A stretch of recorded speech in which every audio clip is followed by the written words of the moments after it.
تغذية الحوامل.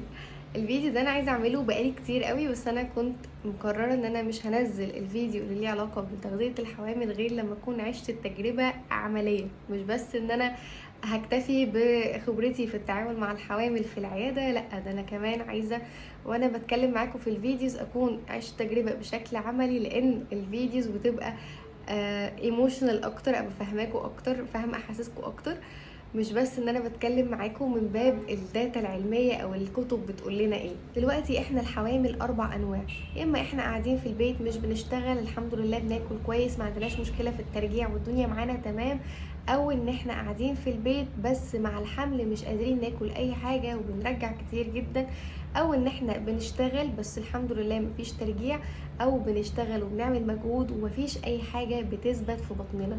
كل نوع من دول ليه اكل معين وليه طريقه معينه في التعامل معاه، فانتي المفروض تعملي ايه وتاكلي ايه وقد ايه، ده اللي انا هتكلم عنه النهارده بالتفصيل. فورقه وقلم واكتبي معايا يا ست الكل. اول حالتين: لو انتي قاعده في البيت، او لو انتي قاعده في البيت وبترجعي كتير، فانتي مش مطلوب منك غير ان انتي تاخدي احتياجاتك اليوميه من السعرات على حسب وزنك، مش مطالب منك اكتر من كده. لو انتي ما بترجعيش فانتي امرك سهل، هتحسبي وزنك وهتشوفي انتي محتاجه سعرات قد ايه، والسعرات دي هتتقسم على انواع الاكل كلها، بحيث ان انتي بتغطي احتياجات جسمك اللي هو محتاجها من العناصر الغذائيه المختلفه. طيب لو انتي قاعده في البيت وبترجعي كتير جدا ومفيش اي حاجه بتقعد في بطنك، المفروض برضو تاخدي احتياجاتك اليوميه، ولكن بسبب ظروف الترجيع فانتي بتاخدي سعرات اقل، بس انتي بتحاولي ان انتي تعملي اللي عليكي وبتحاولي ان انتي تاكلي على قد ما تقدري، مع ان احنا بنعمل شويه حاجات تهدي معانا الترجيع وارتجاع المريء، وان انتي مفيش اي حاجه بتثبت في بطنك.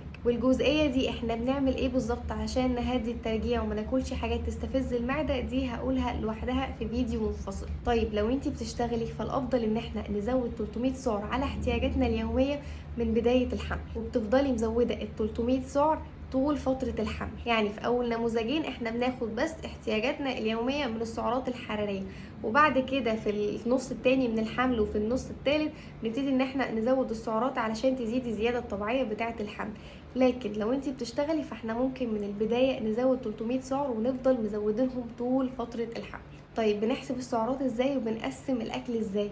هيظهر قدامكم دلوقتي اكتر من معادله لحساب السعرات، نقوا المعادله اللي تعجبكم. المهم ان انتوا تبقوا عارفين انتوا على حسب الوزن بتاعك ده المفروض تاخدي سعرات حراريه قد ايه. السعرات الحراريه دي بتتقسم على الفود جروبس، بتتقسم على النشويات وعلى البروتين وعلى الالبان وعلى اللحوم وعلى الدهون وعلى كل المجموعات بتاعه الاكل. المفروض ان احنا ناكل من كل جروب كمية معينة يوميا. لو انتي مثلا شخص بيحتاج في اليوم 1000 سعر، وده رقم قليل جدا، ده مش الطبيعي بس ده كمثال للتوضيح.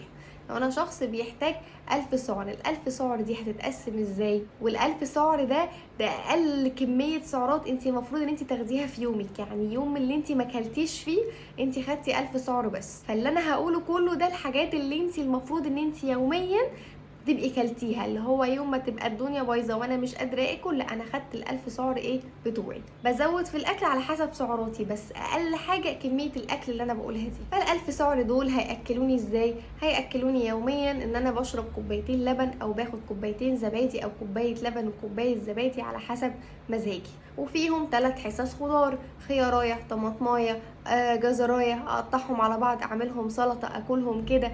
اخد كوبايه كبيره كده من خضار: باميه، بسله، فاصوليا، اي نوع خضار انا عايزاه يكون مستوي اخد لي كوبايه منه كبيره.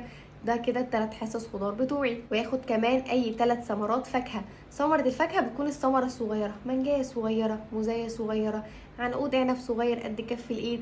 اي ثمره فاكهه انا بحبها، بس الافضل ان انا اكون باخد ثمرات مختلفه، انواع فاكهه مختلفه، مش كلهم نفس النوع. يبقى انا باخد يوميا 3 ثمرات فاكهه. والتمر والبلح من الفاكهة، يعني كل 3 تمرات بثمرة فاكهة. وباخد كمان على الأقل 4 حصص نشويات، يعني مثلا 3-4 معالق رز كده في الغدا، واخد لي 1 توست في الفطار و1 توست في العشاء. أما بقى البروتين باخد صدر الفرخة أو ورك الفرخة زي ما أنا بحب، أو قطعة لحمة كويسة في الغدا، وباخد مثلا بيضة في الفطار. وباجي في العشاء أحط مثلا 3-4 معالق جبنة قريش أو أي نوع جبنة أنا بحبه، أو أخد 3-4 معالق فول، وهكذا. ده كده جرعة البروتين بتاعتي. ولازم ادخل في يومي دهون صحية، يعني ادخل كده في اكلي قبضة يد مكسرات كده مثلا از سناك، وباقي الدهون بتاعتي بتتقسم ان انا بحط مثلا معلقه زيت زيتون على البيضه الصبح وانا بسويها، او بحمر بيها الفرخه بتاعتي، او بحطها على الفول بالليل، وهكذا. طيب لو انا عايزه بدايل بقى للاكل اللي انا قلته ده، وفي نفس الوقت عايزه اعرف على حسب سعراتي بقى، لو انا مثلا باخد 2000 سعر او 3000 سعر 4000 وهكذا، هقسمهم ازاي على انواع الاكل. هيظهر قدامكم دلوقتي على الشاشه الجدول بتاع السعرات، وهنزلها لكم برده في بوست منفصل. طيب ايه تاني مهم في تغذية الحوامل؟ شرب المية. شرب المية مهم جدا لان احنا بنتعرض لجفاف كتير، فلازم نشرب مية كفاية، فما ننساش ابدا شرب المية. ولازم نبعد عن الاكل الغير صحي، الاكل المصنع، الاكل اللي مليان دهون كتير، الاكل اللي فيه سعرات كتيرة قوي بشكل غير صحي، لان ده مش بيفيدني ومش بيفيد البيبي باي حاجة، فانا لازم اتجنب. وما ينفعش اخد اي حاجه غير صحيه من الاكل الجاهز اللي من بره بسعرات كبير، واقول اصلا انا ما اكلتش النهارده طول اليوم، فانا هاخد حاجه سعراتها كبيره قوي تغطي لي احتياجاتي او تغطي لي عدد السعرات اللي انا المفروض اخدها.